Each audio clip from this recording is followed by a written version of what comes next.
Chuckle News, the channel where every story comes with a punchline. Hey there, folks. Chuck here at Chuckle News, the only news station where we believe laughter is the best medicine, especially when the world news feels like a diagnosis. Now, let's slice into the American pie and see how each piece is reacting to the news out of Gaza. Shall we? First up, we've got the environmentalists. They're out there, trying to recycle peace talks the way they do plastic bottles. Renew, reuse, and stop the refuse of war, they chant, holding up signs so green you'd think they were made of actual grass. And the corporate bigwigs, they're looking at the stock market like it's a game of Jenga played on a unicycle hoping for balance, expecting a tumble. They wear their suits like armor, ready to battle any financial downturn with a PowerPoint presentation as their sword. Hollywood's elite are not to be outdone. They're hosting galas to raise awareness,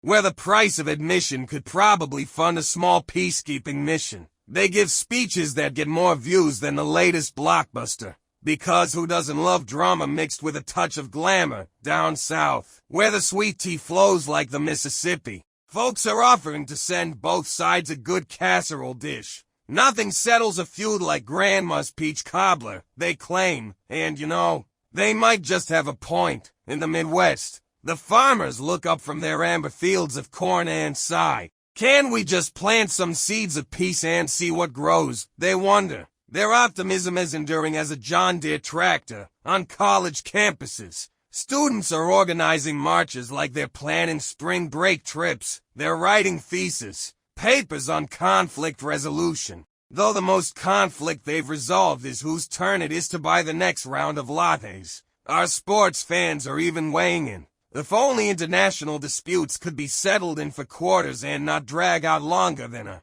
baseball game, they muse. They've got fantasy teams for everything, why not fantasy diplomacy leagues? Draft your top negotiators and let's get this peace process started. And what about the tech gurus? With every Silicon Valley startup, there's a new hope. We'll code our way out of this, they say, typing furiously on keyboards, convinced that for every problem, there's an app or a gadget. If only world peace could be beta-tested, right? Let's not overlook the armchair philosophers, waxing poetic in the comments sections of news articles. To war or not to war, they ponder, as if the bard himself was moderating the debate. Even the astronauts are chiming in from the International Space Station, from up here. You can't see borders. Just one big blue ball. They remind us, if only we could all have that cosmic perspective, maybe our world wouldn't seem so divided. Back here on the ground, at every dinner table and in every diner across the Great 50,